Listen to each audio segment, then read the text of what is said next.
ஒழிப்பு உறுதிமொழி. மரம் வளர்ப்போம், மழை பெறுவோம். சுற்றுப்புற தூய்மையும் சுகாதாரமான வாழ்வும் வேண்டி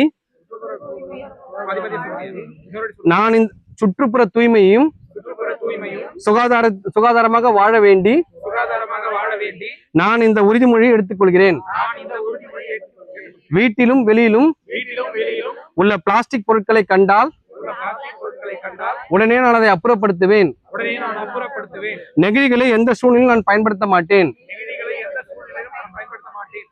சமுதாயத்திலும் வீட்டிலும் மண்ணாலான பொருட்களையும் எவர் சில்வர் பாத்திரங்களையும் பயன்படுத்துவேன். ஒருபோதும் நெகிழிகளை பயன்படுத்த மாட்டேன். காகிதம் மற்றும் நார் பைகளை பயன்படுத்துவேன். நெகிழி இல்லா தமிழ்நாடு படைப்போம். நெகிழிகளை ஒழிப்போம். மண் வளம் காப்போம்.